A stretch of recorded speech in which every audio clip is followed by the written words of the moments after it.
someone is telling you exactly who they are, believe them. On today's video, I want to talk about 5 things that I learned while watching Love is Blind Season 6. And this is a spoiler alert, so if you haven't seen the reunion or the last episodes, pause the video right now, go watch the show, and then come back to this video. The first thing that I learned while watching Love is Blind Season 6 is that no amount of reassurance is going to make you feel secure about yourself if you don't feel secure already and if you don't have that self-love. The couple that I would like to compare the first thing that I learned to is Chelsea and Jimmy. In the show, what I seen is that Chelsea needed constant reassurance from Jimmy, and it was just giving insecure. And honestly, I literally was yelling at the screen like, girl, stop, or like, do you not see what you're doing? It was getting me so upset, and I actually felt a little bad for her because you can tell that she was extremely insecure. She would constantly tell Jimmy, do you love me? Are you sure you made the right decision? He was continuously telling her, yes, I made the right decision. I'm happy to be with you and I love you too. But it didn't matter how many times he would say it, she would constantly need to hear it. Even that one episode, I don't know if you guys remember, when she was like, oh, but you didn't kiss me today. And he's like, yes, I did. And she's like, no, you didn't. It's like, even if he didn't kiss you that day, if that's what you need in your relationship, physical touch, 5 love languages, cool. But if he had kissed you the day before, the day after, maybe he even did kiss you, it's like, it doesn't matter how many times he would show his love for her, because it was never enough for her. It was never enough, and it was never going to be enough because she wasn't confident within herself. And that's why, ladies, I want to promote solo dates, finding yourself, being your own happiness, because if you wait for a man to bring that happiness towards you, you're never going to be happy. If you depend on a man for happiness, you're never going to be happy, because first you need to be happy with yourself. Some ways that you can be happy with yourself is finding yourself, finding your hobbies, finding the things that make you smile, finding the things that you enjoy to do by yourself. Because then once you love yourself, you're able to share that with other people, with your partner, and your partner is able to share with you, and you're going to be able to receive it in a loving way instead of a needy, I want it now way. If not, I don't feel happy. With Chelsea, even though he was giving her the words that she needed, it was never enough. I want you to love yourself first before you, 1, try to love anybody else. And so that when you're in a relationship, it's healthier for the both of you. The second thing that I learned while watching Love is Blind Season 6 is that do not ignore the red flags. If someone is telling you who they are, believe them the first time. The people that I would relate the second thing that I learned to is AD and Clay. Clay from the beginning was telling AD, I feel like I am going to commit adultery. I don't know if I can be with one woman forever. I'm not sure if I can be the right husband. I've seen how other husbands are on other seasons of Love is Blind, and I don't know if I can give you all of that. So instead of AD taking that and running for the freaking hills, she decided to run down the altar and was blindsided at the altar when Clay said no to her.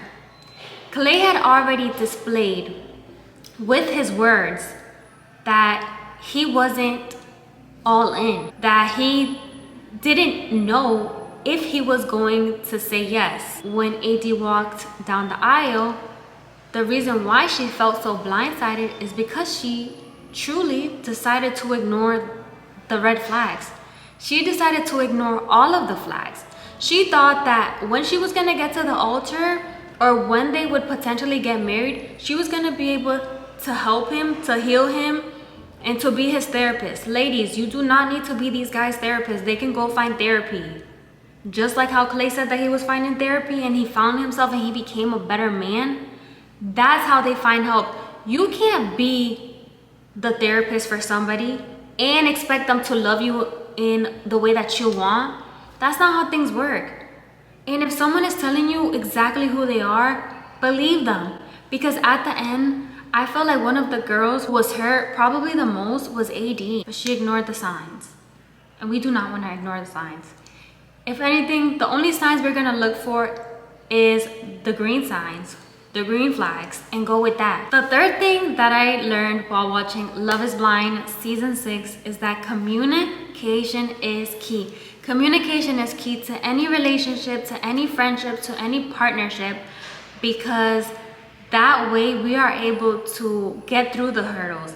That way we are able to listen to each other, hear each other out, and go beyond what we ever thought was possible. With Amy and I forgot her partner's name, what they said even in the beginning was that they didn't have any argument. Why didn't they have any arguments? Because communicating with one another, they were hearing each other out, and that's how they're able to push through a disagreement or through an argument and not just throw it under the rug.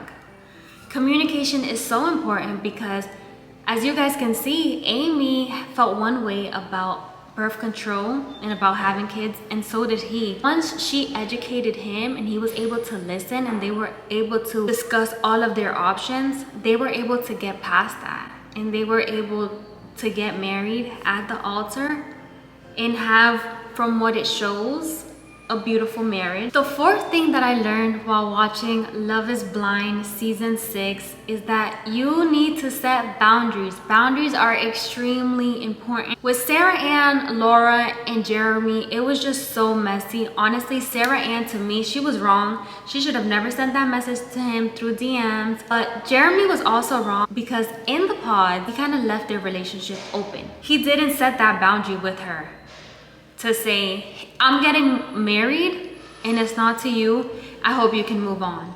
He didn't set that boundary, so she crossed it. When they went out to the bar and he dropped her off at home, he allowed that boundary to be pushed as well because he stayed there instead of going back home to his fiance.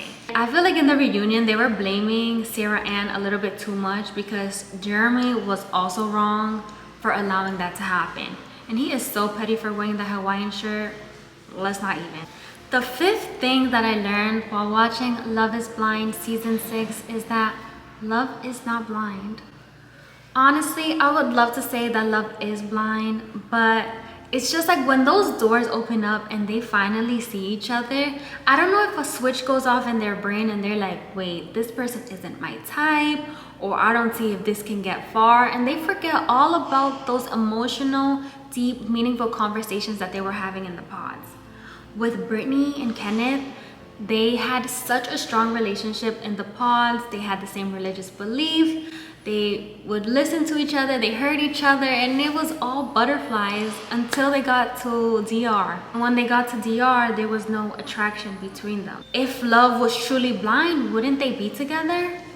Wouldn't they have surpassed the looks? Wouldn't they have fought through that and maybe found each other attractive? There's a few seasons before where it was the same thing.